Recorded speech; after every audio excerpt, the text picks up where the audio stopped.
All right, we're going to fire it up here. Let's, I'll call to order the regular board meeting for Woodman Hills Metropolitan District on Thursday, May 26th at, it's like 5:33. Item 2 be roll call. Sherry Ringen present. John Stacy Martin Popovich- present. Stacy Popovich present. Neil Erickson present.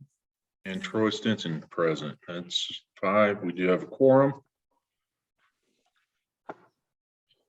And item 3 will be executive session for determining positions relative to matters that may be subject to negotiations under CRS 24640224E, namely issues related to a particular bill and our discussions on refinancing of the bonds. And I'll motion that we now enter executive session. I'll Second that second. motion. All right, I have a second by Sherry. All in favor? Aye. Aye. Aye. Aye. Any opposed? Okay, we're now in executive session. Oh, wow. It's all fancy and stuff. All right, welcome everybody. Sorry, a little bit longer executive session tonight. Go over some stuff. It's good stuff.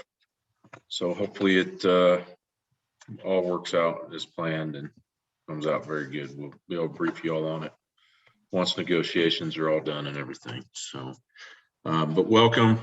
We did move the meeting to Wednesday so that we hope everybody can have a happy 4-day weekend, whatever everybody's going to do over Memorial Day weekend, and can get out of town after work tomorrow, enjoy some time with family and friends now that it looks like the mask mandates are showing some signs of letting up, and things are going to get back to some sense of whatever our new normal is. But I appreciate those that are here in attendance tonight, and those of you that watch this after it's recording, thank you for taking the time to watch it and being a part of the decision-making process here with the district. So with that being said, would someone like to lead us in the Pledge of Allegiance? Troy, give me 5 seconds. I have the flag right here. Well, look at Jerry. Jerry's got the flag holding right up there.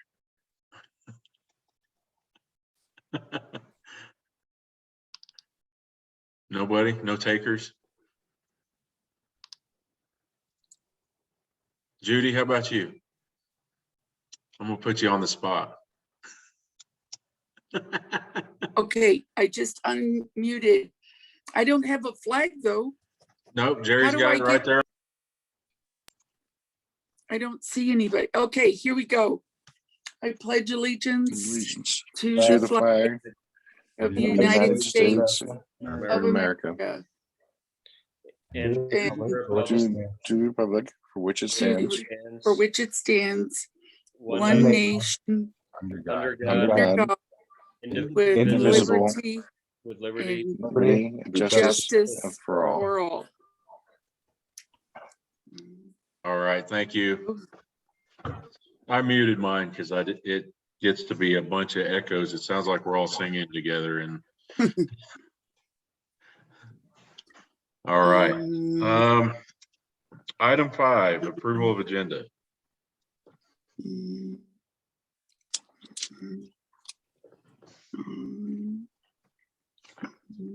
The agenda is written. I'll Okay. second. All right, I have a motion to approve the agenda by Sherry and a second by Stacy. Any further discussion on the agenda? Okay. All in favor of approving the agenda? Aye. Aye. Any opposed? Okay, motion carries unanimous. All right, approval or disapproval of the board minutes. I'll make a motion to approve the minutes. I'll second. Okay, I have a motion by Stacy and a second by Neil. Any further discussion on it? Okay, All in favor of approving the minutes? Aye. Aye. Aye. Any opposed? Okay, motion carries.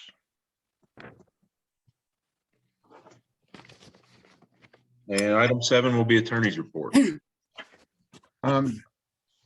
I actually have very little to report. Things have been very, very quiet. Only 3 things and minor things. On the Guthrie water line, we're in the midst of getting a survey done. They are going to start on the work tomorrow and intend to have it done by Friday. Surveyors engaged. So it's in process. And the goal is to identify easements or ownership in sections of the line that we don't know about right now. We think there are 3. So that's where we are. Second is on Cherokee. I sent them I call them a nasty gram regarding water quality. Jerry took it over after my initial letter, and I don't know what its current status is. On Paintbrush, the last communication from them was dated February 25th. We've gotten no response from them since then, so it's just up in the air, nothing going on. So those are the 3 things: Guthrie, Cherokee, and Paintbrush. That's it. Okay. Have we checked with at the county to make sure that they haven't filed anything down there? I have not. Have you talked to anybody over there, Jerry?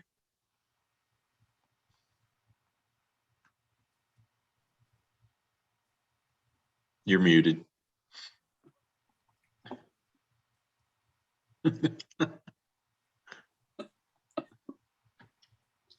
You'll be able to hit the I space bar. have not talked to anyone at the county. All right.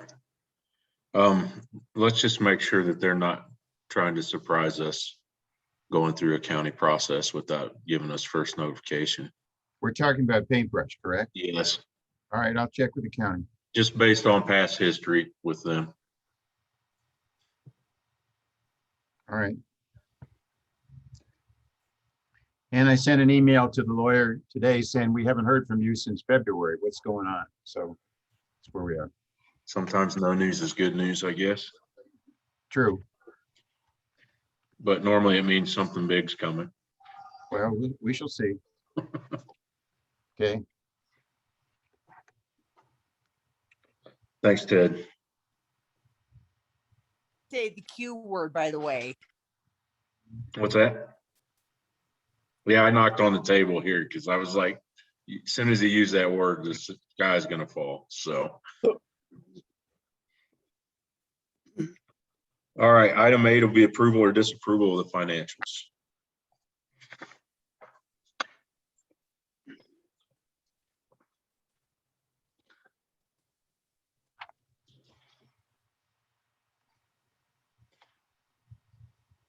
I had a question for Rachel on payroll taxes for all 3 enterprises. They seem to be heading towards over budget.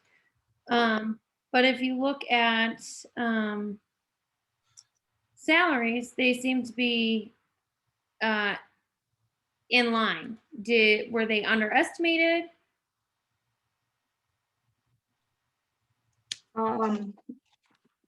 I'm not 100% sure. It could have been that they were underestimated. It could be that people have their more taxes taken out.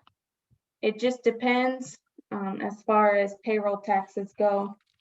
But now that we're using an outside HR firm, they're the ones who make sure that our payroll taxes are correct. So. Okay. And where does that HR firm come out again? Which line? That'll be under employee cost. Okay.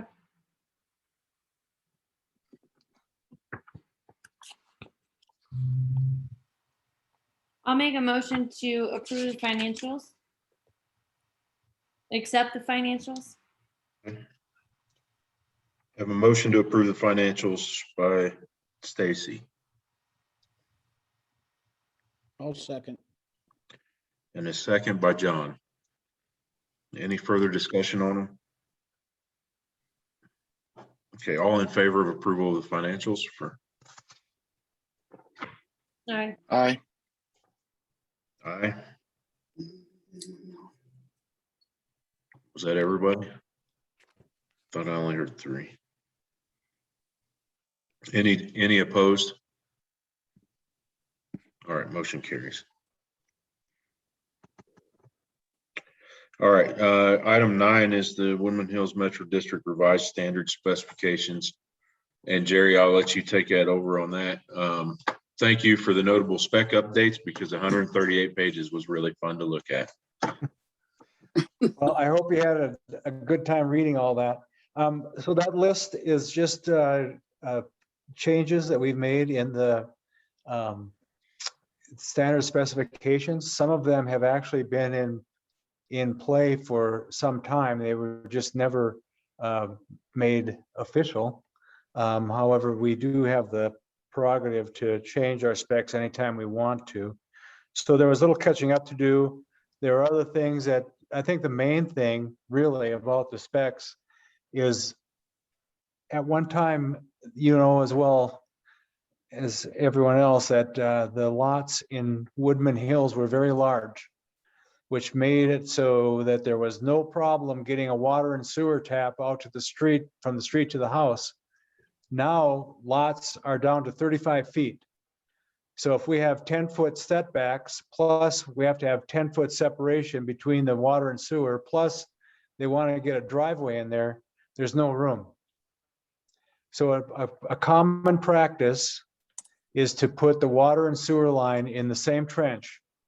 However, the sewer line is to be 2 feet deeper than the water line, and the water line will be on a separate shelf above the sewer line. That's a common practice. We also reduced the setback to 5 feet. And part of this is also because we do not allow the a sewer clean out or a water service curb stop to be in the driveway. They cannot be in the concrete. So that was really one of the biggest things we had to deal with. And it's all a matter of what's happening in the housing market.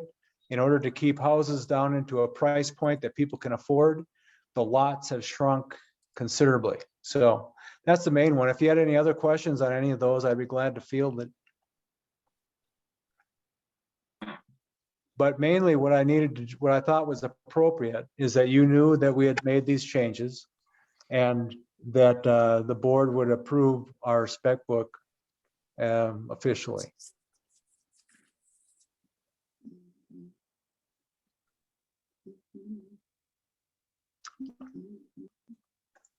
I'll motion for approval of the spec book as written.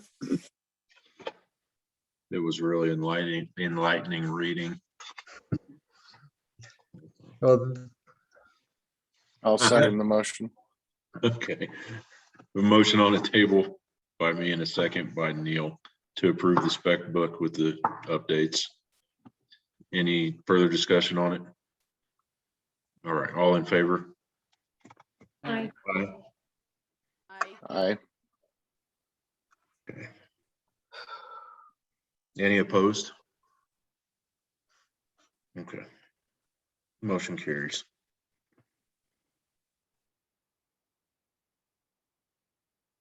All right. We're going to talk about item 10, the El Paso County owned parcels in Woodman Hills that you come up with here. okay, so investigating the tax rolls for actually Woodman Hills Metropolitan District, not the people in the district so much. But the county sends me a list of all our properties. And in going through those, I discovered that Horseshoe Park and also a parcel across from Horseshoe Park. So there's that green space that we kind of all call Horseshoe Park. But there's that green space that runs down the drainage. And then off to the each side is Horseshoe Park and then an unnamed parcel on the other side. And it turns out that Woodman Hills does not own either one of those. Now Horseshoe Park has some improvements. We have a gazebo or a pavilion. We have a football field and we have a playground on that property. And also, of course, if there's been any upkeep on it as far as irrigation, we've been footing that bill too. I just thought it was odd that that was ever deeded over to the county. I thought that it would be worthwhile to approach the county about getting those properties back in our possession. Obviously, I think if we were ever going to do any improvements on those, certainly we'd want them to be in our district and not part of the county. So I guess I'm just looking for board's direction on what to do about these properties. Go ahead, Neil. Did we get any information on if the county would just deed those back to us? I haven't, because the person I was dealing with referred me to Craig Dossey. And I will certainly approach Craig Dossey about this, but I wanted to approach the board with the circumstance first to make sure that that we are all on board with getting these properties back into our district. It could So be what's the upside for having these? Could be as simple as a quitclaim deed. Yeah, quick claim deed, maybe $1 or $10 or something, but Okay. well, I'm Wait, not Jerry, gonna is there, But in response to Neil's question, so far you have not talked to the county to determine their position on this, correct? I only inquired about what it would take and they referred me to Craig Dossey, who's the head of the planning. Okay, and you've not talked to him yet? I have not talked to him. Okay, thank you. And is there an actual value to the property on that, Jerry? well, yeah, there is. They do have a market value of $1,600 on Horseshoe Park. An assessed value, but assessed value is 0. And they have, so obviously because it's public property, there's no taxes, and so it's an assessed value of 0. The other piece of property, oops, excuse me. What I'm asking, what I'm curious about is whether or not they add assets to our, bottom line. If they don't, then yeah, that's understandable. I was just curious about it. Yeah, I'm not sure how the county approaches that. So yeah, the other piece of property has a market value of 22,000 and assessed value of 0. Of course, neither one of these properties are accessible without crossing our property. So they're really not marketable. And Well, I I think just- the only one they might fight us on is the Fort Marnock. okay, so that's a third one. I wasn't going to that one quite yet, Troy. These other I'm good. two I definitely want to be part of our district. As long as you brought it up, that other property is a 10-acre parcel that was supposed to be used as a school site. And I was always under the impression that it was part of District 49. And I did approach District 49 about what they were going to do with that property. And since it was designated as a school site, well, they can't build a school there because of its proximity to an airport. So for the last 10 years, that property has been sitting idle. Unfortunately, according to the plat, Woodman Hills is on the hook to maintain that property until it's developed. So nonetheless, I I did find out now that it isn't part of D49. It's actually El Paso County. And it seems to me that if it isn't going to be used for its intended purpose, it should be either turned back to the developer who gave it to, who gave that property up for a school site, or should be marketed. And there's always developers asking for a piece, if there's any properties available, and a 10-acre parcel would be kind of a minimum about what they would be interested in. Now, there's water and sewer stubbed into that property. There's also a street stubbed into that property. So it's very, very developable, and it would provide us, you know, with 50 to 60 homes, 50 to 60 tap fees, and of course 50 to 60 ratepayers. So I'm very interested in getting that property developed, and would like to approach the county about what their intentions are for that property, and try to get them to make it available for development. So those are the two issues. We want to get those two pieces included into overall what we call Horseshoe Park, and then I would like to approach the county about this other piece of property, making it available to developers. Can I ask a question? Yeah, go ahead. So if we've been maintaining that property and taking care of it for so long, wouldn't that fall under eminent domain for us?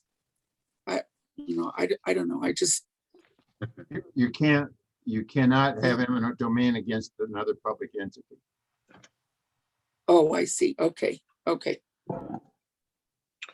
I would say approach the county. I don't know that we need a vote on that. But look, consensus would be fine, I guess, with the board, but I would say approach the county and bring us back what they say. And then we'll make a voting determination on it then. Good. And they may just sign it over to us. The county doesn't want to maintain anything that they don't have to. Yeah. So it sounds good. I'll pursue that. All right, is everybody else in agreement with that? Are you guys okay with that? I am. I agree. You know, it isn't the flip of that Woodman has maintained, Jerry's describing, Woodman has maintained that property for X years. Well, Yeah. And if they don't want to convey it to us, then the reverse of that is then they need to take over the maintenance of it. So you have they're getting the benefit of us all these years. We're not, to Judith's point, we're not condemning, but we're making the point that as a bargain, they've been Yes. getting free maintenance, if you will, on their property for all these years, and Right. they should give Right. it to us. Well, I'm sure that, I didn't look into this, but I'm sure that it shows up on our insurance. We've probably claimed that whole piece of property on our insurance. We're carrying the liability for that. So it would certainly behoove us to get actual possession of it, or have the county assume responsibilities for it. Okay. all right, we'll move on. Item 11. Let's talk about Pond 4. Okay, I brought up Pond 4 because I had a meeting with the county. They were concerned about certain aspects of Pond 4 because T-Bone Construction wants to develop a lot on the west side of Safeway on McLaughlin Road, the corner of McLaughlin and Greenough. And because that property will drain into Pond 4, before they could get permits, the county had to inspect it, and I did commit to doing repairs that they wanted. By giving them a letter of commitment to do those repairs,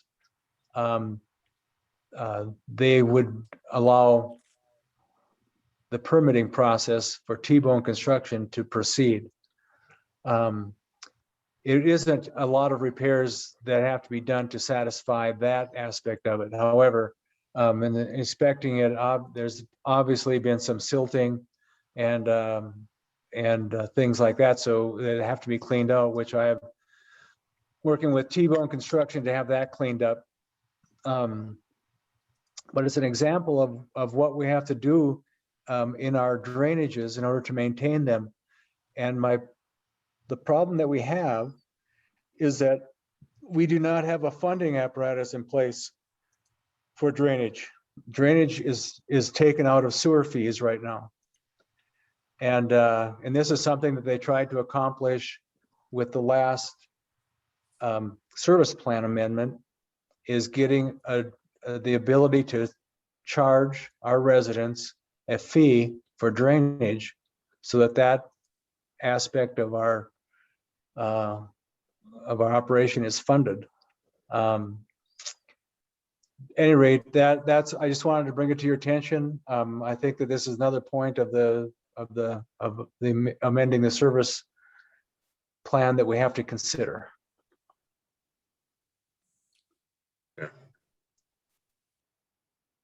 Mhm. All right, thank you. We'll add that to the list, the growing Yeah. list. Item 12, the new website. So Daniel has been working in conjunction with Neil, I believe, on this new website for the district. Hopefully make things a little bit easier and better to find and display and things. Go ahead, Daniel. Thank you. Yes, I'll share my screen momentarily. I have been working with Neil on it, also with good input from Jerry and Jed, among others. I hope you'll like what you see. We're going to be ready to launch this as May turns into June, a few days from now. So let me share my screen with you. Mhm. I can't see it. Can you see it now? Yeah. Good. Okay, so first of all, I'll just point out a few salient features. One of the most noticeable is that our color scheme is changing. We decided that the green and gold was a little outdated and that it was time for a revamp. We had some internal conversations about what we should replace it with, and Neil came up with this purple and silver combination, which I think is very calming. I like it a lot. You'll see that the page loads much more quickly than the current website loads. You can access this, by the way, at colecoms.us right now. That's COLECOMMS.us. It's the beta site, but it's live. We'll be transferring it over to woodmanhills.org. Sounds like a cheap plug for Cole Comms to me. I'll take whatever I can get. So let's see. Let me point out a couple things. We're going back to the homepage now. So on the homepage, you see that we have these 4 pages up at the top: government, parks and rec, utilities, and community over on the right. And then we have a slider where some of the posts that appear under hot topics will also appear with an image and a little text underneath. And we can click on this and it takes you to the post the same way that clicking on a hot topic will take you to the post. You'll see here's an example of the sort of bug that we're working out. For some reason, these flyers are showing up a little too high in this space. We need to get that lowered, but all of that is going to be worked out. All of the hot topics get archived under the blog here. So if you click on the blog, You can see the hot topics going back literally for years, 36 pages worth. And another cool aspect of this is the way that the menu looks. You can see all the items underneath any menu item like Parks and Rec all on one page, and you can open each up without going to a different page. So all this stays on one page. You can open and close any of these that you want, like this, without actually traveling to a new page and then having to travel back and reload. So I think it's going to be more user friendly. Our website is enormous. I mean, there are just so many pages and posts, which on the one hand poses a challenge for the designer to make it user friendly. But when we can make it user friendly, and as I think we have here, it really is an asset to the residents who can access so much information at their fingertips like this. It also has a user-friendly mobile interface, which is somewhat different from this in some regards, but is similarly user-friendly. So really excited to be launching this and really appreciate the collaboration from Neil and Jerry and Jed and others. You had input on this too, Troy. And we're excited to launch it. So happy to take any questions. I think it looks great. Go ahead, Neil. Or I mean, Ted. You're muted, Ted. There we go. Dan, is there a section on governing documents or governance or something like that? There is. I'm clicking on it right now. So this is the government page. Okay. Yep. Go All right, ahead. got it. You got it all in there. That's okay. Nice. Good. And you see the way these documents are stored, some of this is going to be out of date. It'll be up to date when we launch on May 31st. But we have Google Drives where all these documents are stored, and the Google Drives appear in this page in the form of this grid. So when you click on one of these, it takes you into a Google Drive where various PDFs are available for viewing. As I said, there's just an enormous amount of data stored on this website. Dan, can you take me back to the government page for a second, please? Sure. Here we are. Where's the bylaws? So they're not here yet. And in fact, we had them on the last website and took them down temporarily as they underwent or as some work was being done on them. I'll get with Jerry before the May 31st launch to figure out which version of the bylaws is most recent and what we should post here. But your plan is to have identify it specifically as bylaws. Yes, I would think so, unless you advise differently. One of the topics will be bylaws. So actually, I think what we'll do is instead of having one of these subpages bylaws, we'll have a hyperlink in this about section up at the top that takes people to the bylaws. I like that better with the Title 32 hyperlink and the bylaws. So I think it'd be much easier.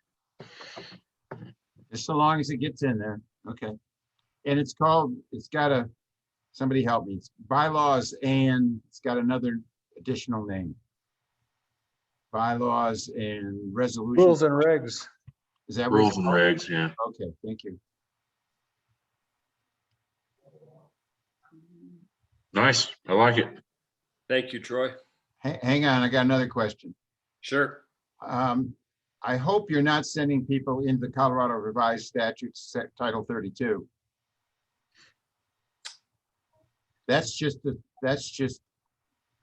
law. But that's not Woodman's bylaws. It's not Woodman at all. Well, it's still available for folks since Title 32 actually governs how a lot of the things out of our bylaws are directly quoted from Title 32. I'm aware of that, but your bylaws, which are excellent, are a whole separate document. I just would hope we wouldn't want to just send people into the statutes. No, we're going to have another hyperlink up there. I'm sorry, what? we'll have another hyperlink up there that is for bylaws and rules and regs. Is that correct, Dan? That is correct. Okay, all right, just so long as it's separately identified and we're not just sending them into the statute. Okay, You get one more question for this meeting, Ted. I'm always a question bug. All right, I think good it- job. Go ahead, Stacy. I think it looks really nice. You guys have done a really nice job on it. Does that mean slowly but surely everything for Woodman Hills will fade out of the gold and go to the looks? You said it was purple. It looks blue on my screen, but maybe it's purple. It is, I think it is a purple, although it's not far from blue. I'll tell you what we've said about that issue of phasing stuff out. And then if Jerry or Neil or anybody else has anything to add, please do. So what we have said is that we don't want to add any cost to the district by changing the colors.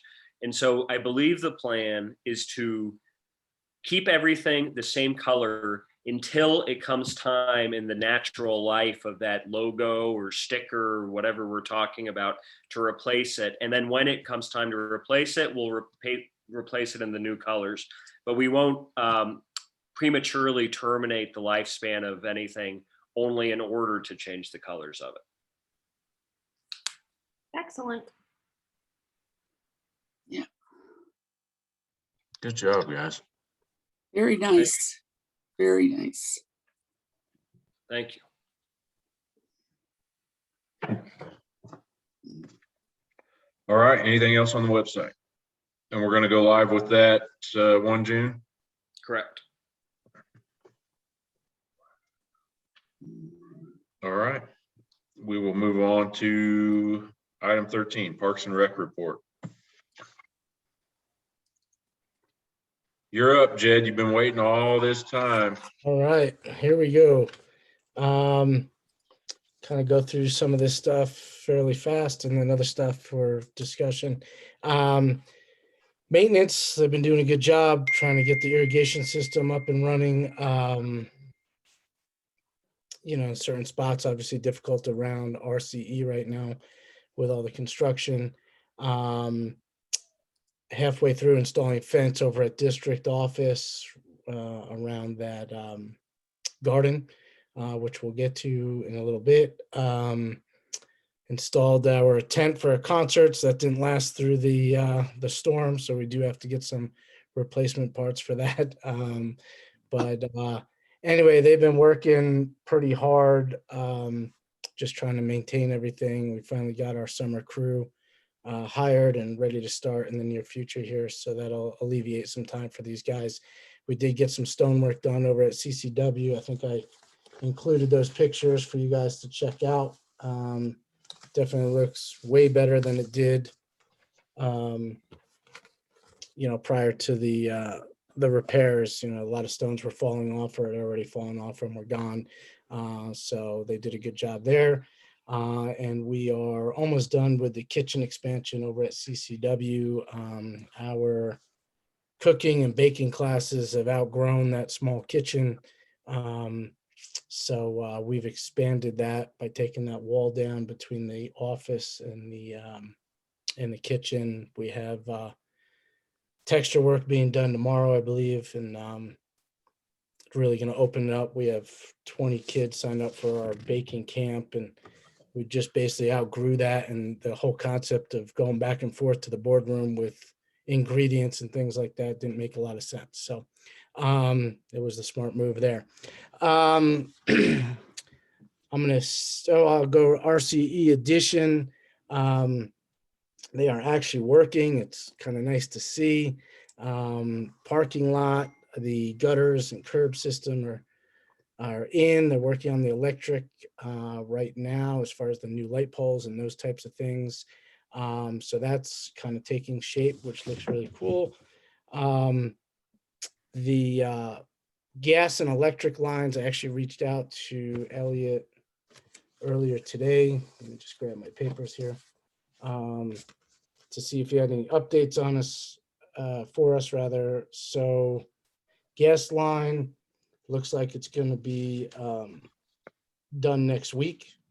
They will be shutting off the gas to the building for the day next Tuesday, which will obviously affect the heat in the pool. Oh, I know.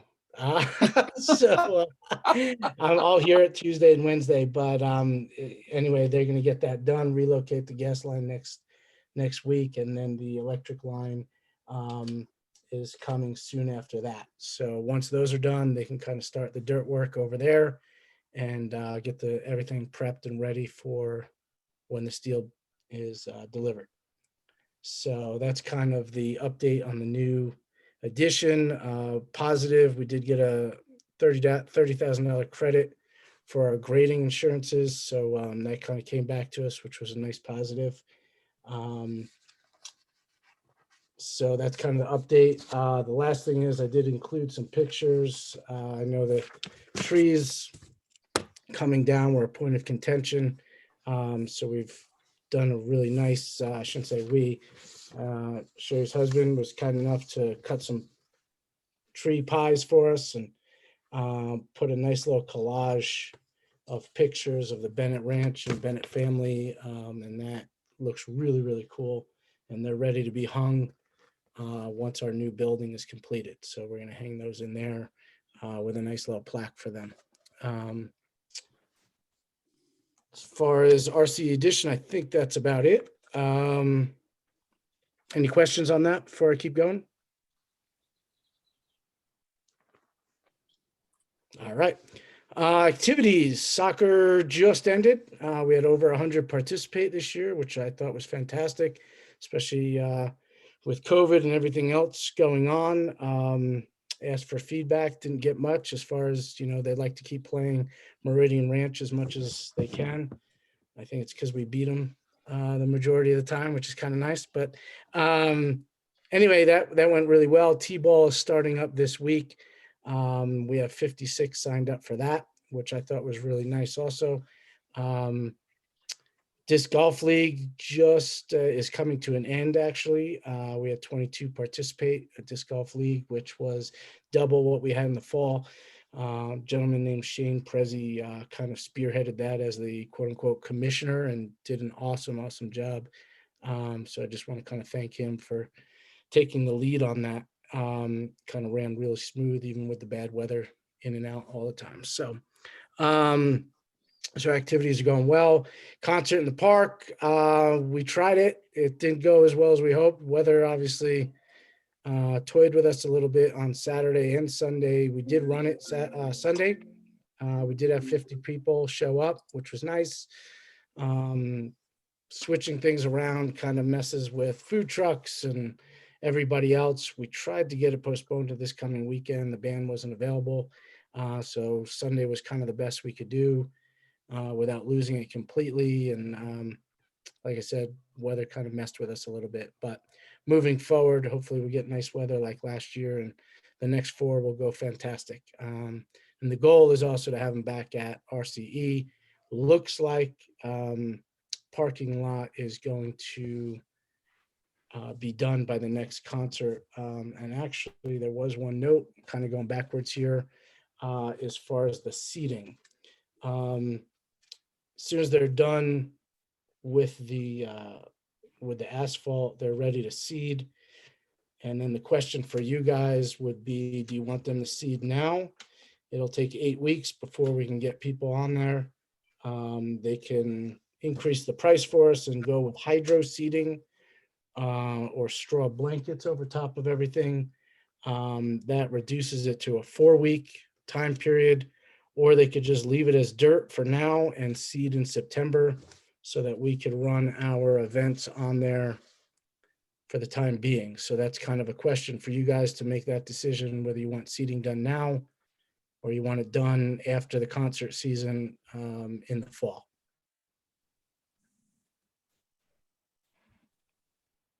crickets. When do you want it done, Jed? I don't know if there's a really good time, to be honest with you, because at that point we get into fall festival, and right after that we have trunk or treat, and we just have so many different events, which is a great thing, yet it's kind of a little bit of a problem. I'd rather reconfigure fall festival and those types of things and be able to use that area for the concerts now and do the seating after the concert season is over. That would be my, if it was up to me, I guess that's what I would choose. Not gonna be an Yeah, dude. issue if it's gonna be muddy or anything like that, right? I don't think so. I mean, I say that, although this season has been pretty rainy for us right now, and there's mud on the other side where they're about to put that building. And it also has kind of hindered the flow of the parking lot as far as consistent work days. But I think once they're done, I think we should be in the clear, or at least that's the hope. Yeah, I would see it in the fall. That's my thought. Okay. Yeah, I would see them in the fall too. I leave it up to when Jed wants to do it. Do it, Jed. Okay. I think I'm going to lean towards September if you guys are all okay with that. And I'll move on. Jed, can I throw one thing in here real quick? Absolutely. Since we were talking about concerts in the park, realtors are now using that as a selling point. Yeah, Enjoy live concerts in the park in Yeah. Woodman Hills. So this is a great thing. it is. It is. Yeah. Yeah, it's kind of it's been great. A lot of people talk about it, ask about it. Social media, obviously I'm not huge on, but I do know we have our social media account, and we post it there and publicize it, and people obviously like and love that type of thing and comment on it. So it has been a really, really nice addition to the Parks and Rec program. So can I ask a question? If you don't seed it and we leave it the way it is, and that's where we have the concerts, regardless if it rains or it doesn't, isn't it still going to be super dirty? I mean, are people going to want to, kick up the dust and kick up the dirt and be in the dirt there? Or do we just want to do it in the parking lot next door? I mean, next to it, the parking lot that's there, because it's going to be dirty. And if it's windy, oh my gosh, that's going to be a mess. I think of Woodstock when you say that. It's all good dialogue. I'm not 100% sure. In my mind, we had 4 perfect evenings last year where we didn't have high winds and we didn't have moisture and all that type of stuff. And I'm kind of optimistic in that way. But yes, reality is, yes, you could have some windy nights. And like I said, I'm open for any discussion. I just would love to have it back there, with the bathroom facility. The flow of everything just went really, really well over there in the past. I was at Woodstock and spent 3 days in the rain and the mud. Yeah. There you go, and listen to some music. So Yeah, Ed, why am I not surprised? Like I said, I'm kind of open for ideas. I don't think we have to make a decision right this second, as far as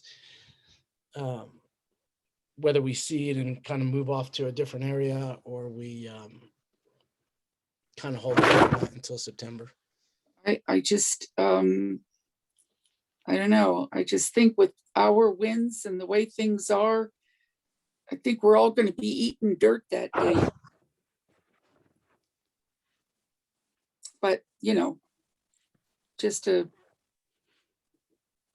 thought. I think we're gonna waste money seeding it in the spring, so Yeah. we're seeding it now. I think we wait until everything's done over there and then we seed. Okay.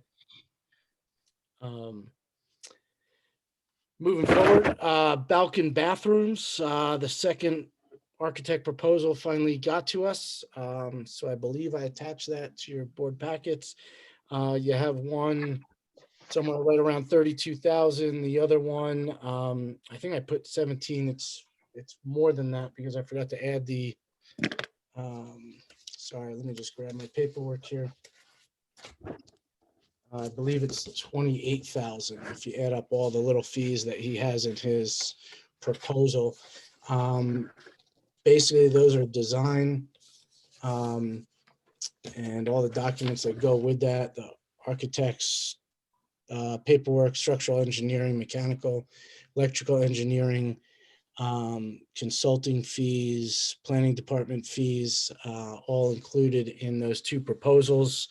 Once that's decided by you guys, whether you want to go with one of these or you want me to kind of reach out to more, that's up to you. If you do decide on one of these two companies, and then we get that ball rolling, as we're kind of seeing with other projects, it takes a number of months to get the design. It takes a number of months to get it out as far as bids and get those bids back to you, then make a decision on that, and then get the permits is a whole nother process from the county, as we know. My suggestion would be, let's get the ball rolling with the architect stuff and hope that by the beginning of 2022, we can get this bathroom completed. That would be kind of my suggestion. I don't have a dog in the fight as far as which company to go to. As far as the architecture, the money difference is minimal. But that's for you guys to kind of dissect. So any feedback is good for me. Well, if we got the bathrooms done, then we could just do music in the park right there. Yeah, that's a good idea. Absolutely. That's a good idea. On the pickleball courts, isn't that what you're going to talk about next? Yeah, and this is all kind of intertwined. If you kind of want to hold off on that bathroom thing and let's talk about pickleball courts. So we do have money in the budget to do the pickleball courts and do them now. And then also obviously pay for the architects and get the ball rolling as far as that financial also. So the pickleball courts, last minute before I left today, the last bid came through. Again, let me grab my folder here. And that was from Renner, I believe. And so you have two one-stop shop type companies, that's Renner and Sports Court. And then you have two other companies, the VersaCourt and the Action Floors, where it would kind of be, they do one piece to the puzzle and we kind of piece it together ourselves as far as going out and getting a concrete guy, getting the net systems, et cetera, et cetera. It's all kind of sitting there written out for you. If, again, my opinion, for whatever it's worth, I would go with the one-stop shop where it's start to finish. The whole thing is on warranty with them. I think if you piece it together, you may have, well, that company's liable for that, or this company, that wasn't us, that was them, type of conversation, which I would shy away from. I've heard great things about both Renner and Sports Court. They've done some local ones, both of them. And again, I can get that list to you guys if you want to go visit one or two that each of them has done in the local area. Renner has done the Air Force Academy, and I believe they're doing the stadium right now over at D11, I believe it is. I can't think of the stadium right now. I have a question. Yes, sir. All I have on my screen is the word JED, nothing else. Have you been showing stuff? I'm not that computer techie. Has anybody else got anything other than just the word JED? Just the word Jed. Okay. Yeah, that's it. All right. In the top right corner, there should be Is that what you were says view. I'm sorry, say that again. I said in the top right corner, there's a view button, Yes. and you can go to like gallery. And we'll show all of the little boxes of everybody who's on.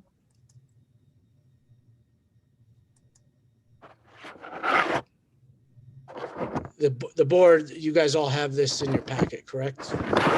Yeah, So you can kind of see the breakdown for each company, what it costs. Again, if you kind of go and lean towards the idea of a one-stop shop with the sports court, their estimate is coming in right around 121,000.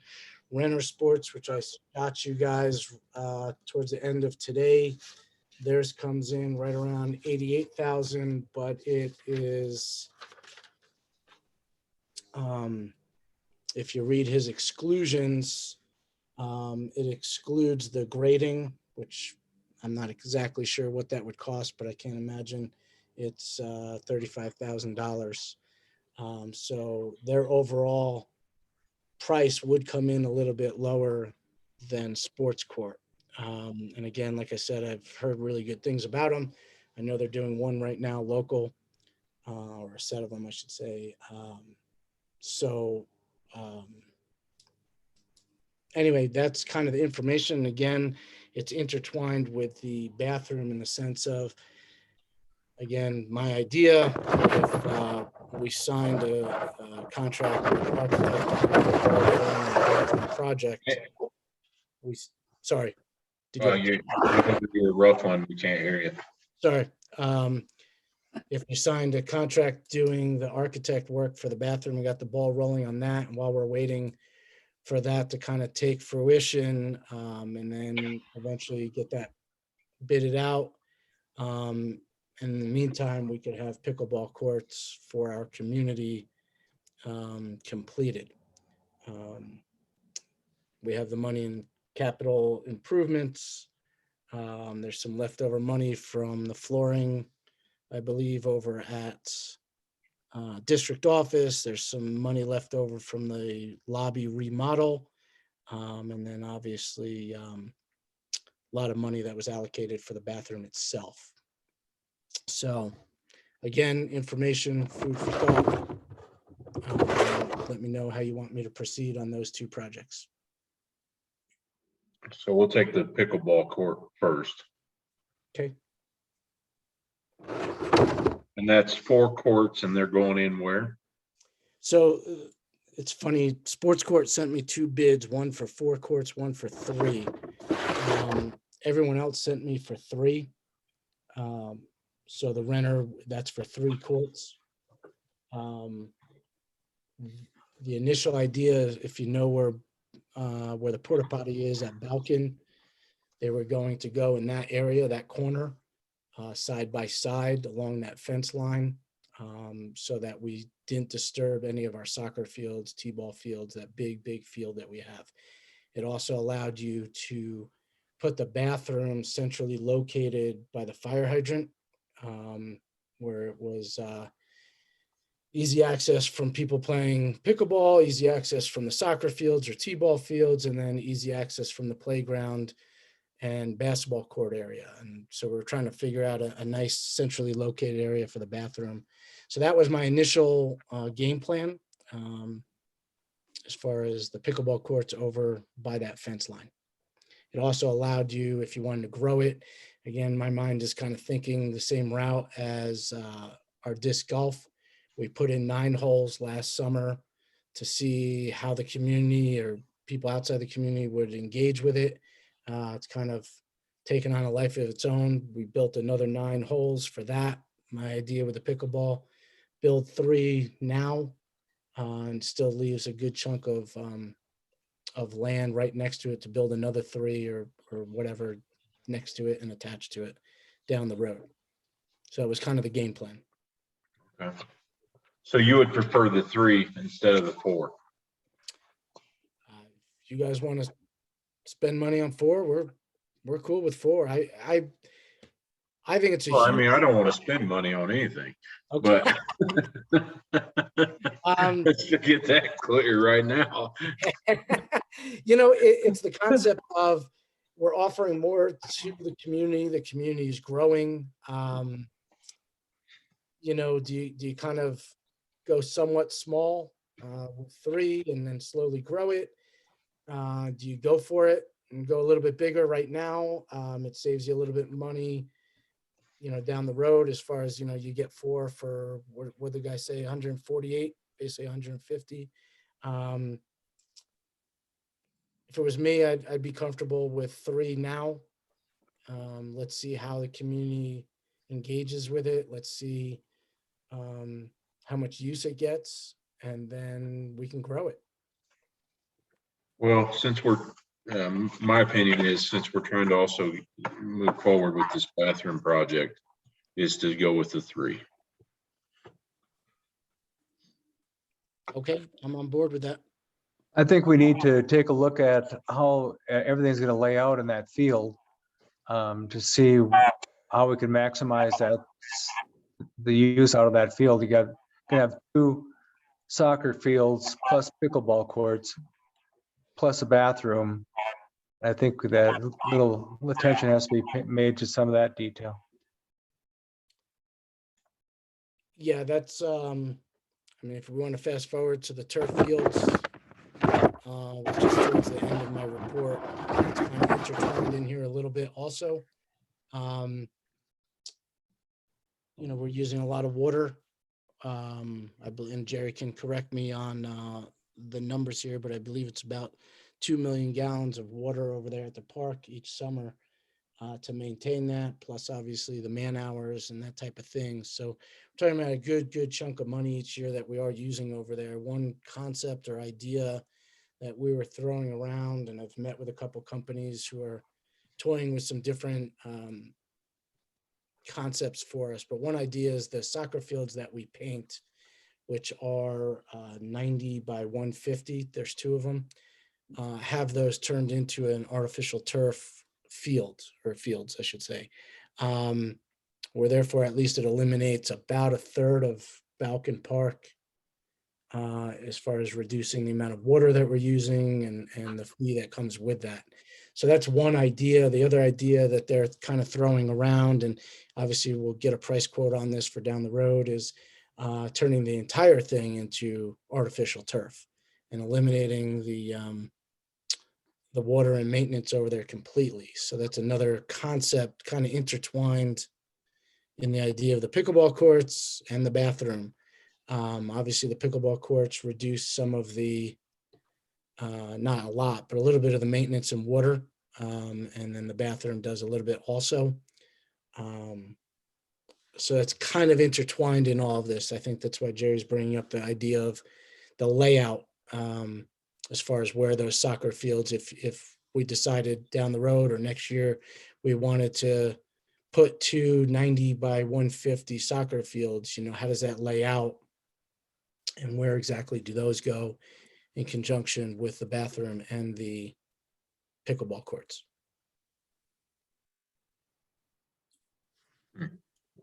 So I'd just like to say that the water that we use on Balkan Park, I think it's mainly due to the fact that we have to maintain a can I get someone to mute so we don't get this feedback? I don't know what's going on here. I think most of that watering is due to the fact that we have to maintain 2 soccer fields. But if you take our soccer fields and the pickleball court area, I was calculating 4 courts. Yeah, we reduce the irrigated area by 1/3. Effectively, if you just use a square foot water usage, we'd be saving about 650,000 gallons of water. But I think it'd be greater than that, because I don't think the maintenance would be as great if we weren't maintaining 2 soccer fields. The other problem with maintaining soccer fields is just keeping the turf in playable condition. The turf gets an awful lot of traffic, and it just can't stand up to that kind of traffic. Our soils out here really aren't conducive to growing turf. turf grass. So I think it's a wise thing for a water district to consider ways to conserve water, and I would take a hard look at replacing the soccer fields with artificial turf.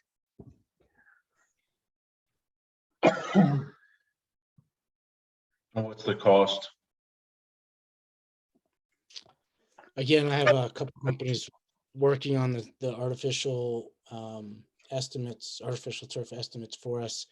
One of them mentioned middle of the road turf is about $12 per square foot for the, and that's everything, the underlayment, the turf, the install, the grading.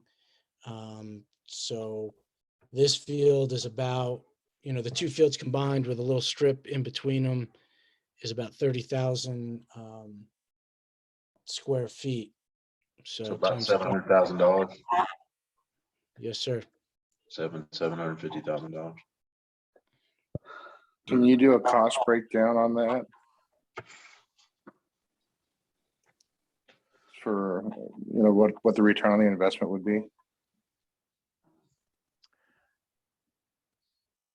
I know Jerry's kind of started the process a little bit on that, and again, he can clarify anything if I misspeak, but I believe it's about $25,000 a year for the water alone, and then I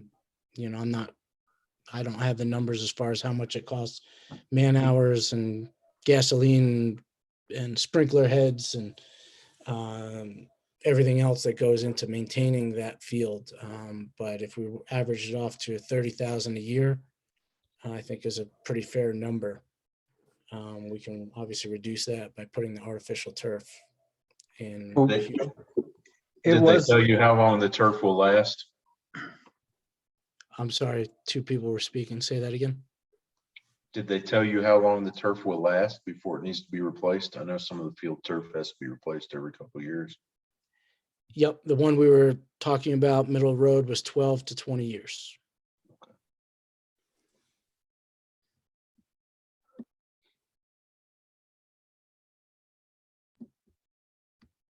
So I know I've thrown a lot at you there. You look concerned, Troy. But Well, I mean, it's not so much a concern, it's what can we afford to do right now?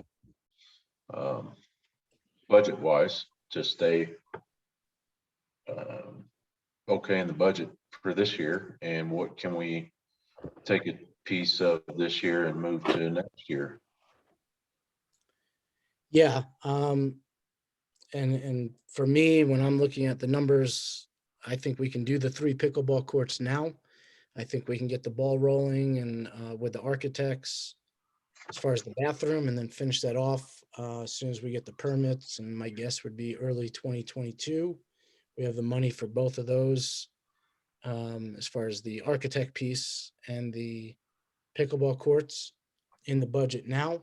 And then kind of as we're approaching and discussing budget and meeting for next year, kind of have that dialogue of, if we have $750,000, is it spent wisely, and how many years do we get that money back?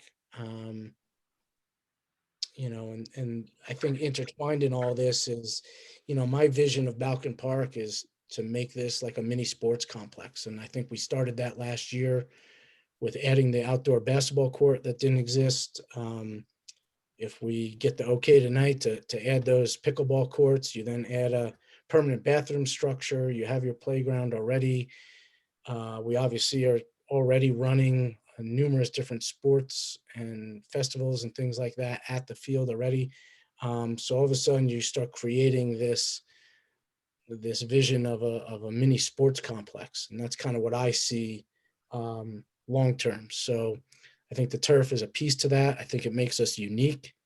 And I think what we can do from that is then have teams rent it out, and whether it's the high school teams or local, places like Pride have reached out to us to rent our fields. I-9 Sports is now renting, which I was going to get to later, is renting our fields from us. I think it just makes us more appealing to outside organizations and also gives our community something unique to be kind of proud of. Well, I think the artificial grass is going to be a reach right now.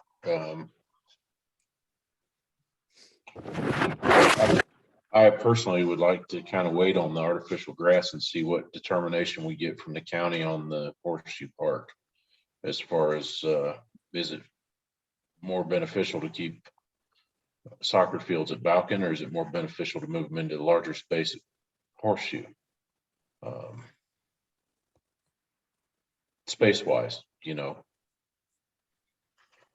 I mean, I see the drawing and it looks like we're going to get tight there at Balkan with everything in that one location. But I'm good with the 3 pickleball courts, and I reviewed these earlier, and I think the sports, at least my opinion, the sport court,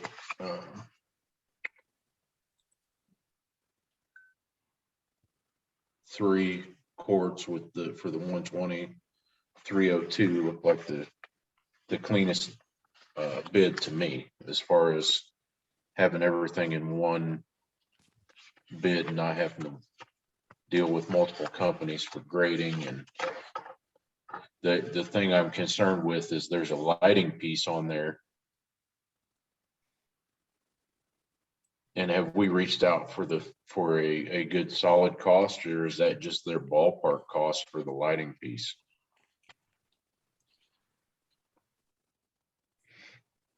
I believe that's their ballpark, because I haven't reached out to them as far as specific on that.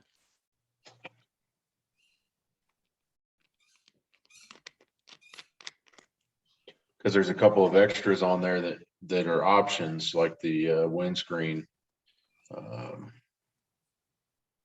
and the electrical hookup.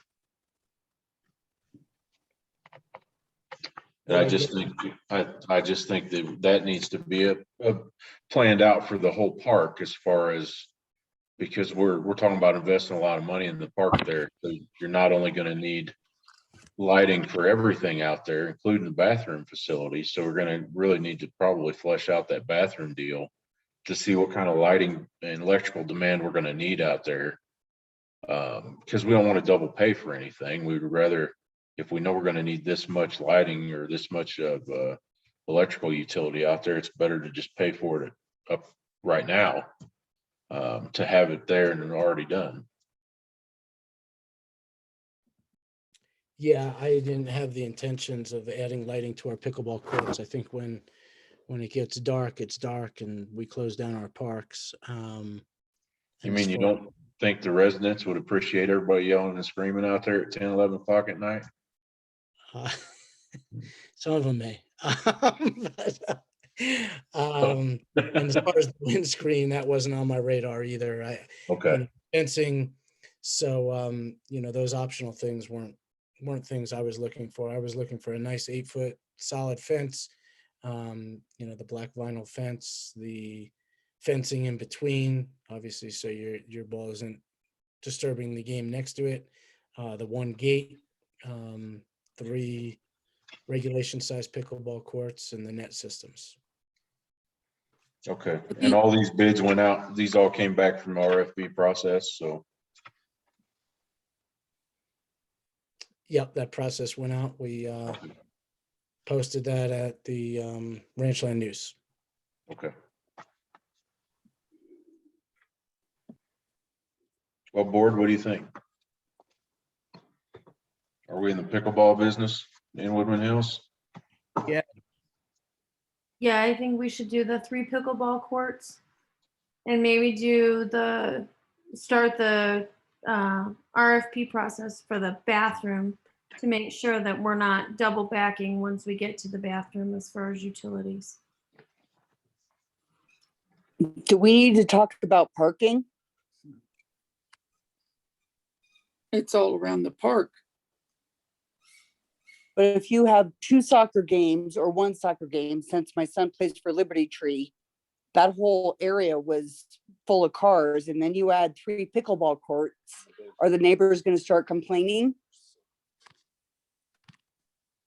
There's a You know- lot of parking. Yeah, Sherry, you bring up definitely a good question. I know Jerry and I have talked about it. I'm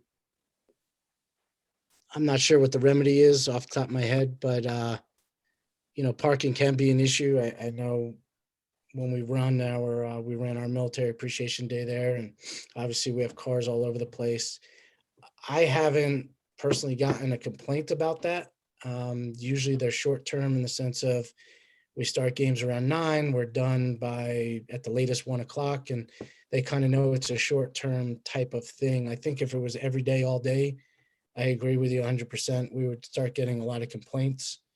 I can say I haven't gotten the parking complaint yet over at Balkan Park. Well, I probably just jinxed us. Oh, Yep, it'll be on my email tomorrow. So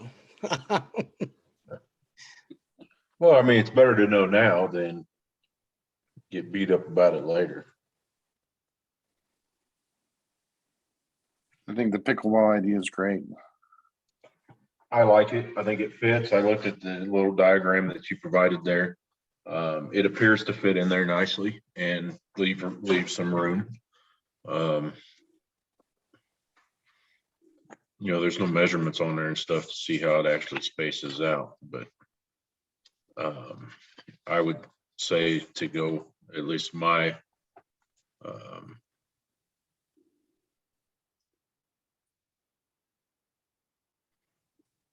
which I need board members' input here on which bid you are looking at or considering.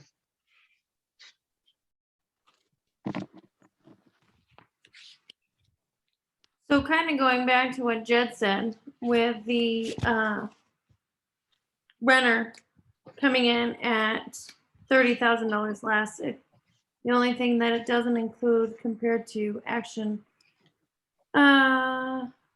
sports courts is the grading.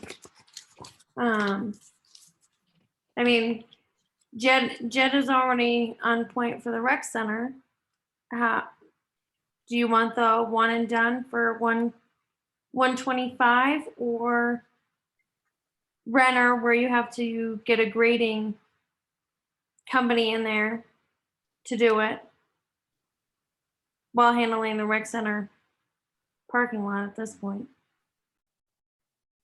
that's a good point. Like I said, kind of makes my life a little bit easier with a one-stop shop. So if I don't have to go out and figure that piece out, it saves me a bunch of time.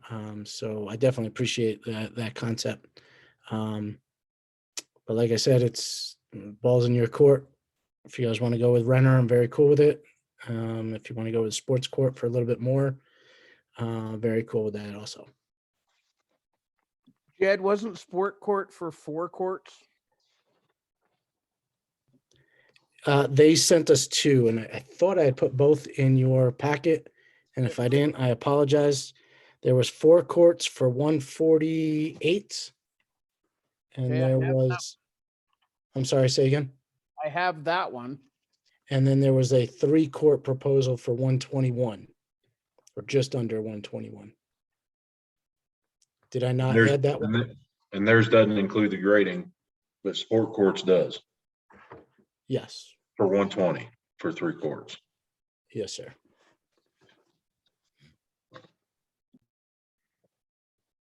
Yeah, I don't think we should be in the trying to run different crews. We shouldn't be project managers. General contracting business? Yeah, we should be general contractors. I think that's why we should go with a one and done and just let them go in and take care of the whole thing. I think that's the best plan to go with.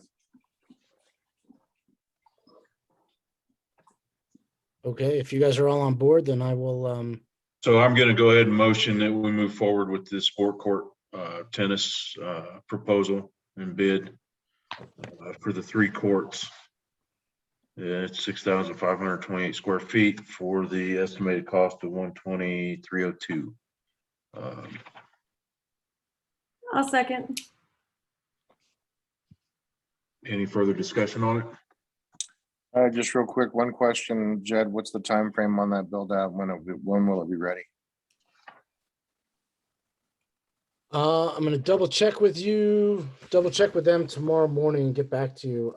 I thought they were able to start like right now. But I don't have his email sitting in front of me. So if you're okay with it, I'm gonna double check on that first thing tomorrow morning. That's great. Thank you. Is there a contract and that I could take a look at, please? And is there any provision regarding change orders? There is a general conditions piece in the contract. I'll have Jed send that over to you for your review. Okay, I may have it in the, if it was in the packet. It was in the packet. Yeah, I have it. And I saw there was a page that looked like it had a bunch of conditions, but I wasn't sure which one you were picking. All right, I'll take a look at it. Just for your reference, Ted, this is also the exact same company that we're using for the hardwood floor in the gym. So you've kind of seen their initial contracts, and I know you had some changes to the basketball court one. So Right. And what's their name again, please? it's called Sports Court of the Rockies. Sports Course, C-O-R-E? Court, like a basketball court. COURT, Okay. Sport Court. Of the Rockies. Got it. Maybe we should get a frequent building discount. Right. I will be asking for that tomorrow. Oh, and the prices, I mean, I just think it's a fair price compared to the other ones, and we don't have to deal with the grading or anything. It's pretty clean. Yes, sir. Okay, any other discussion on it? Okay, we have a motion and a second to accept the bid for the 3 courts from Sport Court. All in favor? Aye. Aye. Aye. Aye. Aye. All opposed? All right, motion carries. That's your bid. There you go, Jen. Well, thank you. How do you want me to proceed with the architects for the bathrooms?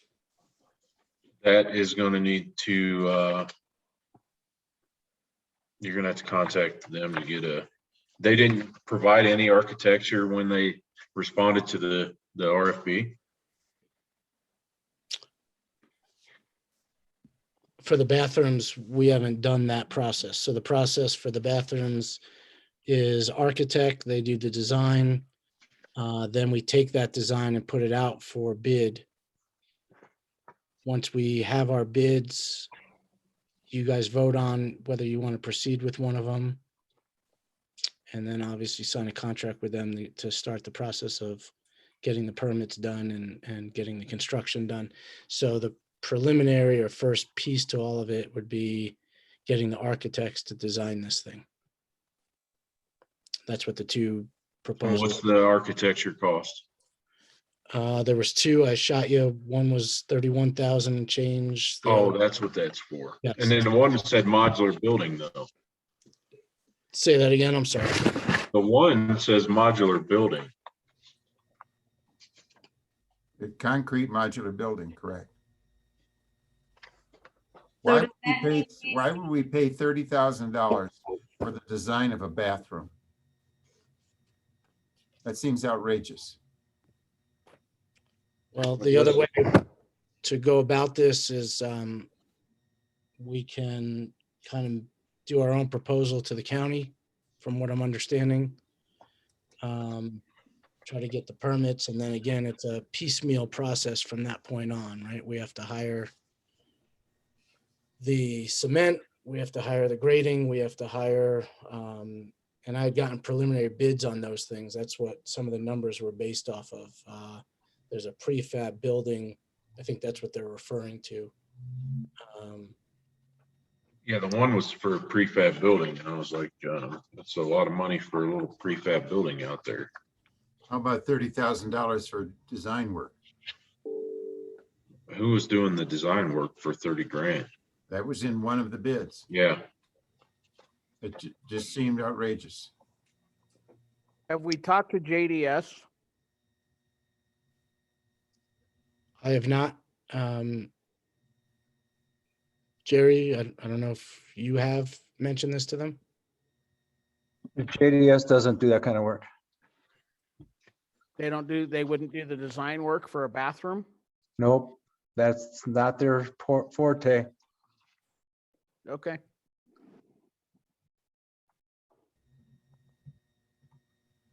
What's wrong with a prefab concrete bathroom?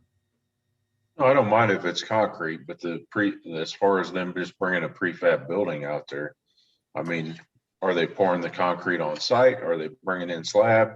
I mean, this one calls for several different site visits. They're charging us just for site visits.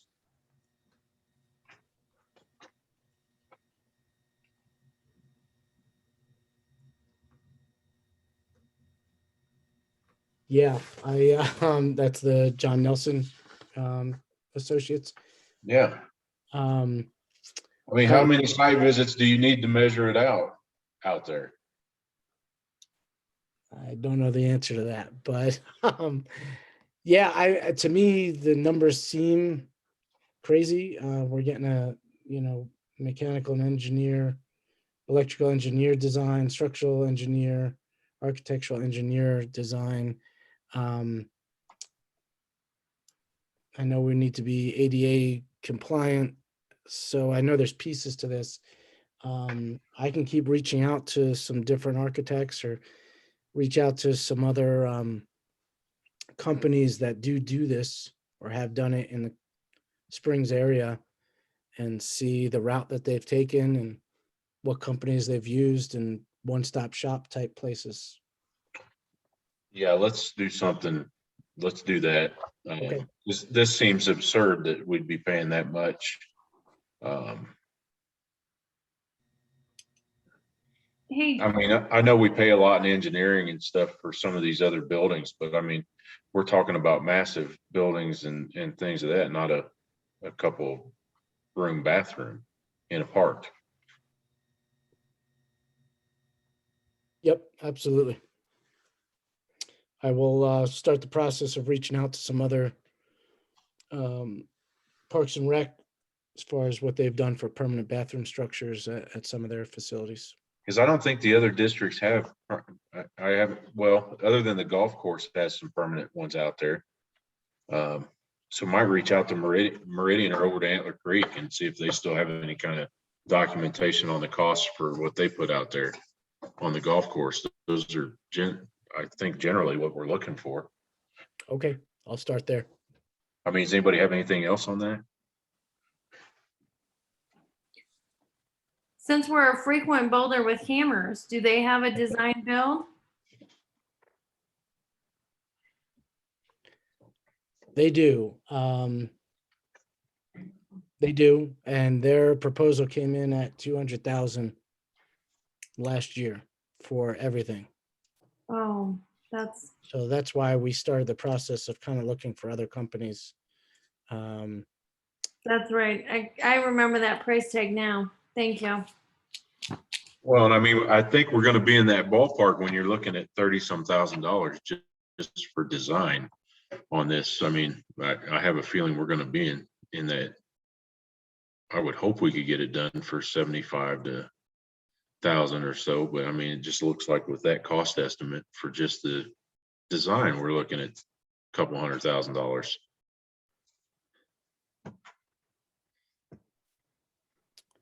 Yeah, I think my goal is to get it to less than 150, but that's my goal. So I'll keep asking around and kind of put some feelers out there and get back to you guys. Perfect. Thank you. You're welcome. I know it's late, so I'm going to kind of go through the rest of this fairly fast. Sponsorships, promotional things, we continue to do well with those. Upcoming activities, we have camps galore. Our baking and cooking camp is sold out. basketball, football, baseball. They're all 20 plus right now as far as signups, which is good. Annual golf tournament we're promoting, summer concerts, as you guys know, painting classes, cooking and baking classes, game nights with the bingo and bunko continue. And I got to give credit to Stacy. She kind of mentioned something about a farmer's market or crafts days or that type of thing. So we kind of run with that and been promoting Wednesday evenings as a farmer's market. And I know when I wrote this, I said we had 7 signed up. We're up to 21 vendors signed up for the month of June. And I believe it's 12 signed up for the month of July already. So that's kind of taken on life of its own, which is really, really cool. Garage sale and dumpster days.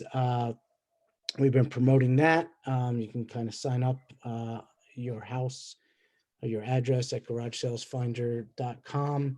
We do have the dumpsters that are free for the community to kind of throw out anything that obviously you want to clean out your house with. So that is set up and ready to go. Military Appreciation Day, I thought was a success. We had, I kind of lost count after 150, so I said 150 to 170. We had the Girl Scouts, and they ended up selling out of hot dogs and had to go and send someone quickly to Walmart to buy more. And so vendors did well. We had some giveaways for the first 30 families that came, just to kind of say thank you for your service. Obstacle course, ice cream truck, climbing walls. It was a really fun day. And so I thought that was a hit. National Day of Prayer, the American Legion had reached out a little while back. They wanted to run a National Day of Prayer. I believe it was May 6th or 7th. I kind of forget right now. I went to it, stayed for a while. They had about 50 people show up. Went really, really well. The gentleman who ran it was ultra appreciative of Woodman Hills for obviously giving that opportunity to run that there. Community garden, it's up, it's ready. The fence is, like I said, in the front is done. The back fence will be done shortly. We had a lady, she calls herself Granny in the Garden. She ran a free class for our residents. She wants to run another one. We did have 3 families join her on the first one, so she wants to kind of grow that and run another one. She talks about her unique way of growing vegetables, and it was kind of neat just to watch her PowerPoint presentation. But anyway, we are trying to promote that a little bit. We have a couple people who have already bought plots, and they will start planting shortly. Beautification Day went really well. We had a lot of help from the community and got a lot of work done. Put Judy to work even. So it went really well. A lot of mulch, a lot of painting. Not enough mulch. Yes. we need a lot of mulch over there, don't we? Yep. But it went really, really well. And obviously our thank you was a nice barbecue afterwards, and really some really nice feedback from community members on that one. And we'll continue to grow that yearly. Rentals kind of through the roof right now. We just keep getting people to sign up for parties and room rentals. I-9 Sports, I think I mentioned it earlier, has reached out. They're going to be renting some fields for their leagues that are coming up, flag football, and I believe it's soccer in the near future. So we'll start building that relationship, which I think is fantastic. Land, I shot an email to Chief Harwig this morning, his reply this afternoon. I'll just kind of read it to you. I don't think I forwarded this to you, so I'll just read it to you. Board is not opposed to the park. First thing we need to do is to get a utility easement recorded. Then we can figure out the best way to do the land. Lease is probably the easiest way, but not necessarily the only way. The language in the easement needs cleaned up a little bit. We are working on that now. So they are working on that language. I was able to get that from Ted, give or take a month ago, forwarded on to them. And obviously they're playing around with the wording a little bit. and then they will get that back to us. So as soon as I get that, I will forward it on to you guys. But it looks like it's heading in the right direction, which is fantastic. Then I could buy my mini golf course and really get your head going there, Troy. We have changed a few things over at RCE. We got rid of the canteen vending machines. They really weren't productive for us. It was more of a hassle as far as getting them to fill it up, things not coming out and having to refund people's money and that type of thing. So long story short is we got rid of them. We've run our own snack shack.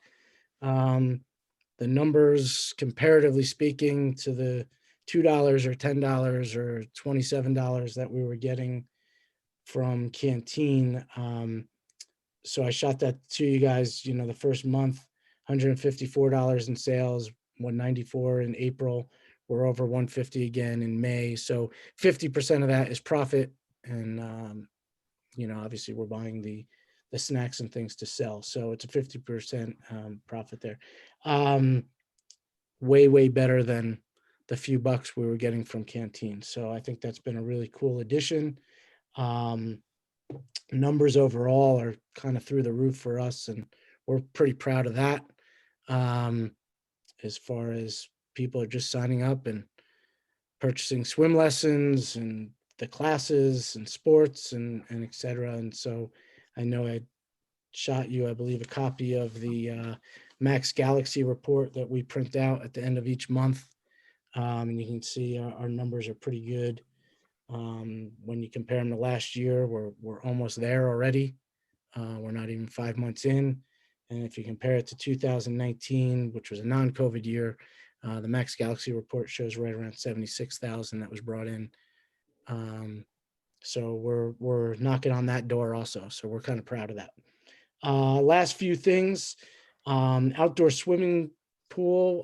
We're looking to add a slide. I believe that was in the packet also. Correct me if I'm wrong.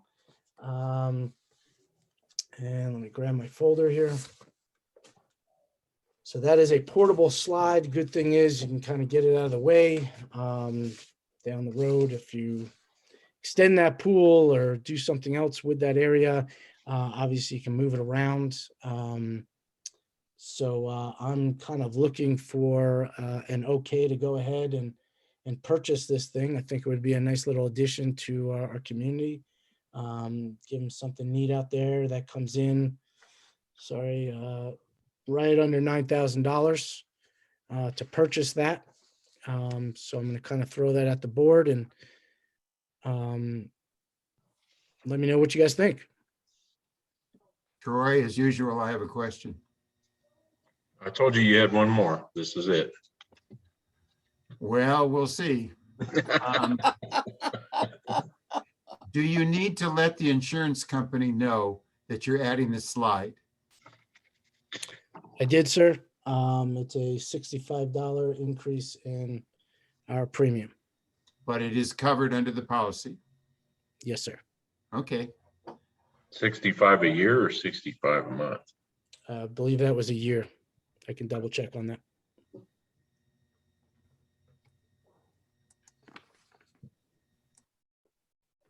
Board?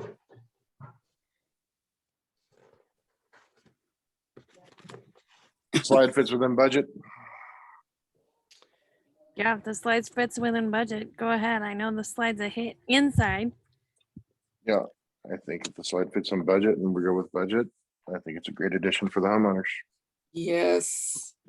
That's Yes. within your monetary improvement level, Jed. So Okay. Yes, it's in the great budget. idea. And, I think it would be awesome for the people out there using that pool. So thank you for that. We'll get on that. We are toying with the ideas of some electric segways to kind of house at RCE for people to kind of rent out. Again, we're just kind of preliminary stages of toying with that idea. And again, just offering the community something different. So I'll kind of let you know where we are with that. And we had already talked about the turf fields or in Balkan, kind of revisit that down the road. but at least we planted that seed. The last thing for me, I think I forgot to add was BMX park there. We are looking to amp it up a little bit, get some dirt out there, make it nice and beautiful. We're thinking about running a BMX tournament, a youth dirt bike tournament out there. Nice. So, again, I think that would be kind of something different for our community. So that's all I have. So any questions? I'm good. Anybody else? I think you're doing awesome, Jed. Thank you. I think you are too, Jed. Awesome. The soccer was wonderful this season. Thank you. Really appreciate that. Take pride in what we're doing. So.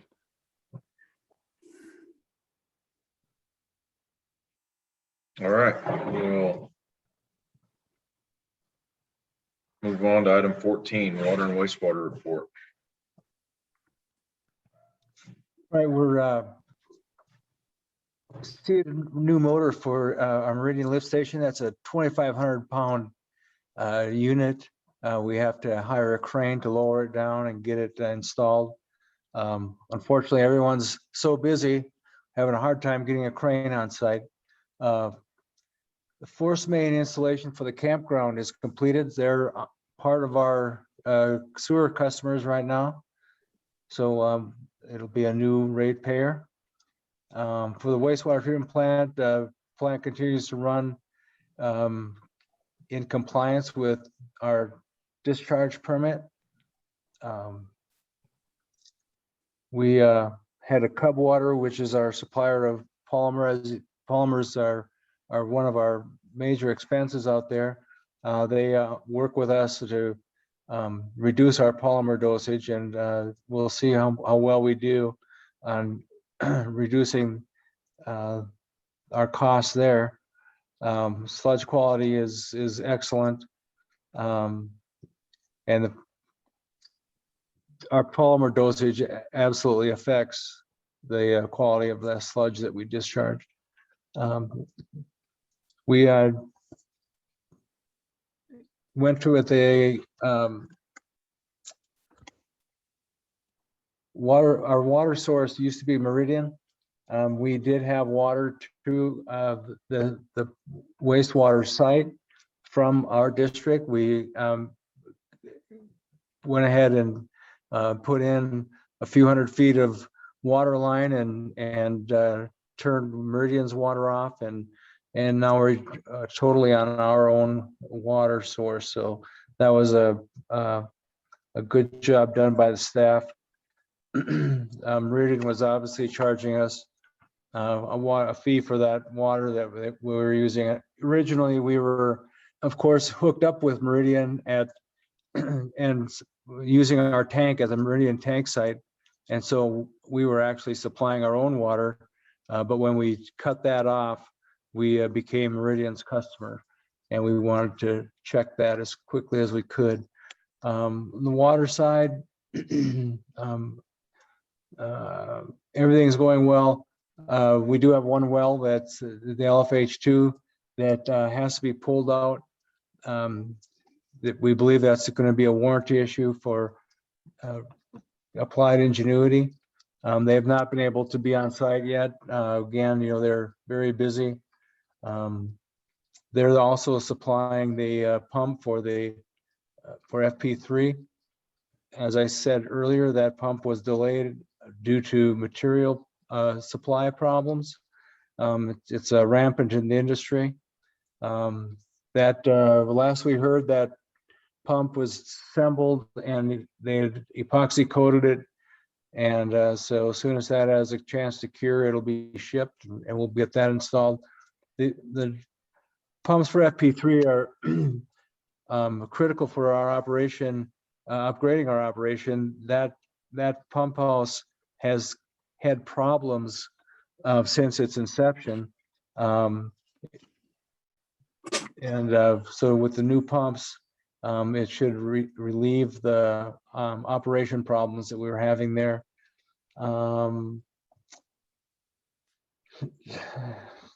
We talked about Cherokee Cherokee, we're having brown water problems, and we traced it really to Cherokee Metro. And because we get a certain amount of water from Cherokee Metro through the Tamlin line. And all of our problems were in the lower sections of our distribution system. Well, our suspicions were confirmed because Cherokee got on the 11 o'clock news with pictures of their brown water problems in their own district. And so we had, Ted had sent them a letter voicing our concerns. We got a reply from them. They were a little put off with the litigious tone of our letter. I'm not sure if it was that, Ted, I don't know what you think, but I just thought it was a great letter that told them that we obviously are not getting the quality of water that we should, and it has improved. I'd like to say the letter caused that, but I think Channel 11 News did an awful lot. And then Bentgrass construction is ongoing. They'll be starting another phase of that. I believe that's about 7 months out. Falcon Marketplace is continuing. Inspections, of course, are being done by staff at both locations. As I said before, I met with El Paso County to inspect Pond 4. And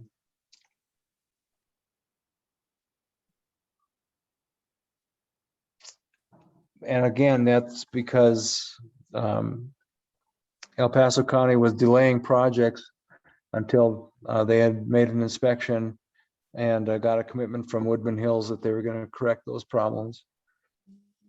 So that's it.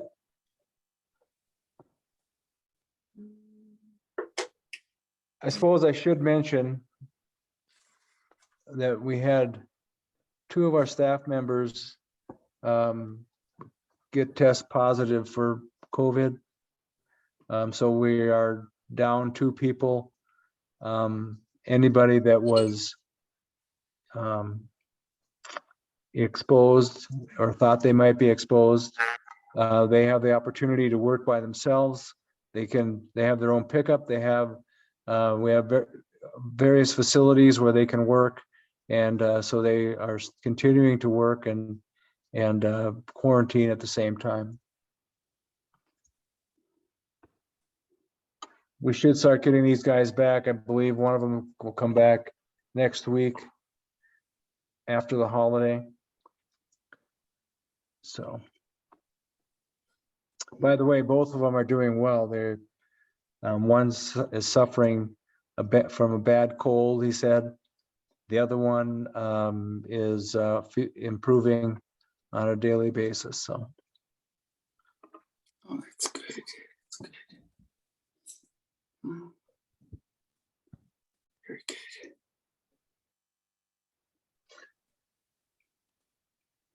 questions? Silence? I don't have any questions. Good. Troy, you're muted. Well, I had to mute. My kids were running through here.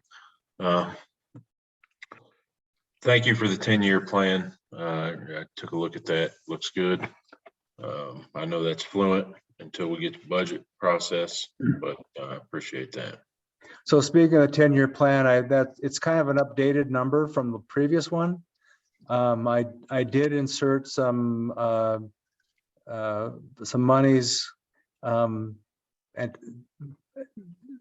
for the construction of an RO plant. I think I came up, the numbers I inserted came to about 25 million.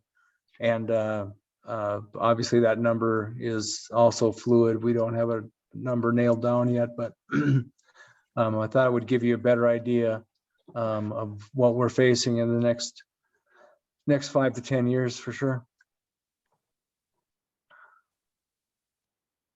Thank you.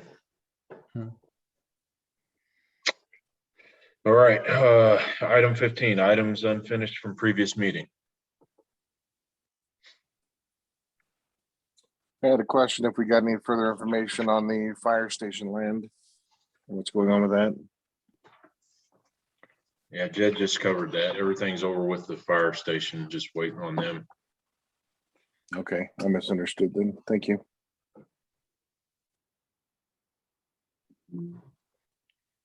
So I will bring it up again. I am looking for an update as far as transitioning our reoccurring monthly bills to ACH. I know that in the last couple of weeks, we've had lots of checks being cut on lots of days. And so a lot of the checks that we sign monthly are mainly the same dollar amount, utilities, things like that. The auditor called me as part of the regular process as the treasurer to confirm that I didn't think there was anything, suspicious or anything like that. It's part of the yearly audit report. And I had gone ahead and asked her while I had her on the phone how she felt about ACH. And she said that that was completely up to the board. She thought it was a good idea, especially since we are writing a lot of checks. The board members would end up with little tokens, and you can get that set up by the bank. So I wanted to see if we can move that direction and write less checks. We've investigated this. Our bank advised against it. Our IT company advised against it.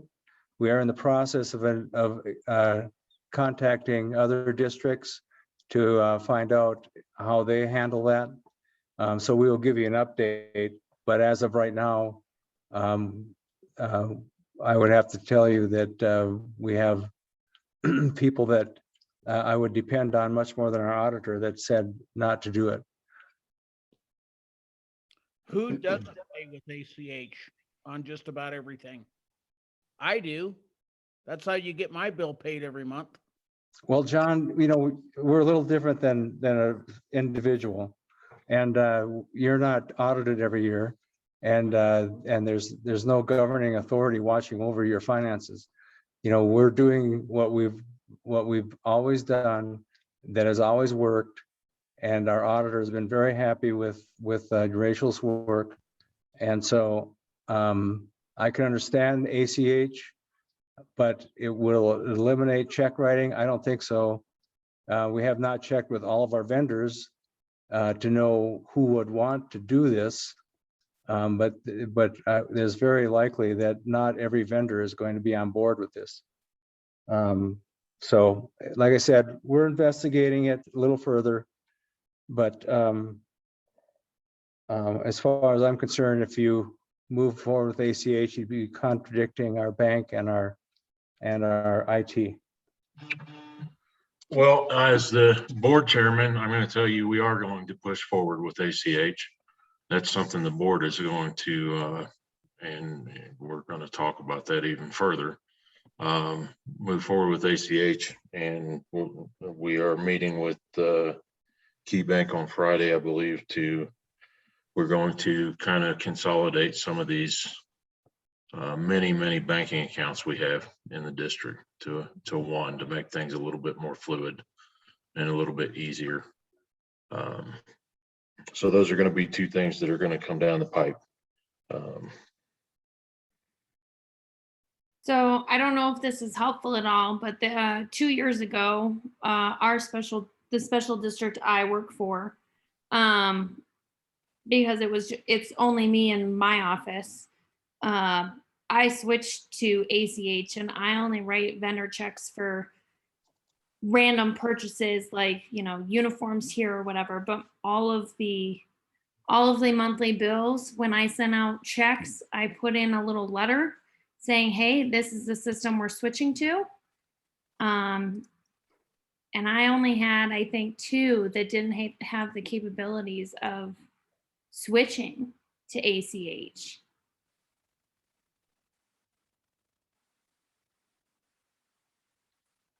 My I biggest agree concern with is that. sticking. Go ahead. Go ahead, Sherry. My concern is if the bank is against our going ACH, then they need to tell us why. And if they don't have a good reason, then we find another bank, because just like John said, this is the way of the world. Everything is ACH. And I'm pretty sure that if you talk to our vendors, I pay my Comcast bill ACH, I pay my utility bill ACH. So there's no reason that we can't. Again, let's not compare residential to what we're doing. Now, the bank did not say we can't do HCH. They recommended we don't. And they had very good reasons for that recommendation. Well, get it in writing and provide it to the board. We have that in writing from the bank. And so I'm just saying, you know, we're investigating it. And, but the investigation that we've had so far from people that we thought were authorities on the subject have advised us not to do it. And what we're getting as a board on this is hearsay. We're not getting anything in writing saying why it would be bad, anything like that. Everybody we speak to says it's a great idea. Less bank accounts to reconcile, less checks to have to be freaking hand signed every month. A much more fluid process and an easier tracking and accountability process. And if our investigation turns up some more info, you know, that may be the direction the board wants to go. But like I said, the advice we've had so far has not been favorable to going that direction. So, okay. Maybe I'm speaking out of turn, but I feel like this is the direction the board is asking you to go. It's not more investigation. It's get it done or find a bank that will.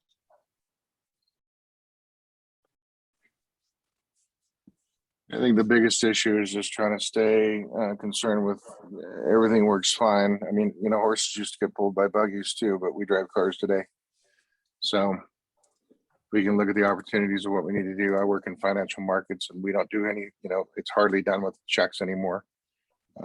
Everything we do on transaction is ACH and wire. So I know a financial controller that has a budget that's much larger than ours, and tens of millions of dollars, and they do not use ACH. Well, that doesn't mean it's not a best practice now.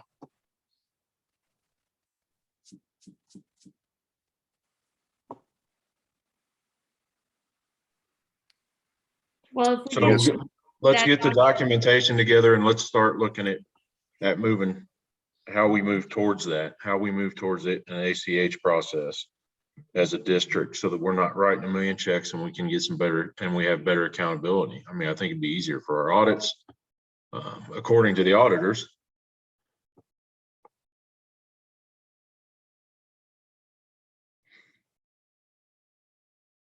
Anybody else have anything else on it? I'd say send us the paperwork. Let's see what they've got as far as conflict goes, and we can check Yep. with other banking companies that do not have that issue. I'm sure there's a few out there. I'm just interested in knowing why they would say no.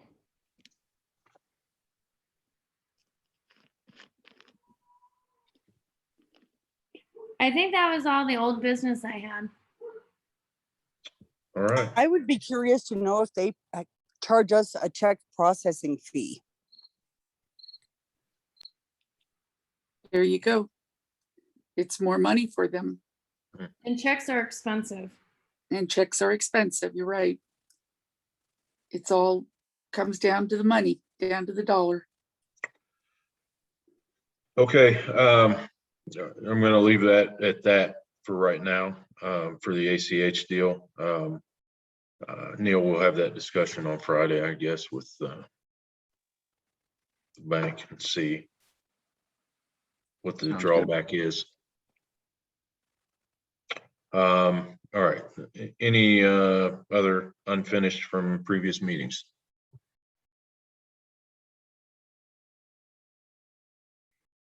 Okay, board follow up on older items. Do we have any other items out there outstanding right now?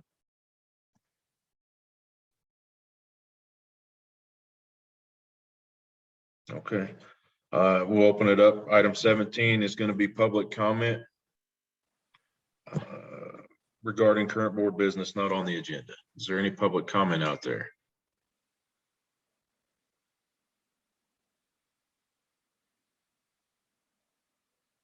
None. Okay. And item 18, other business, I had written in here the ACH and consolidation of accounts for the district, but I think we just kind of beat the dead horse there on that one. Is there any other business that needs to be addressed by the board here tonight?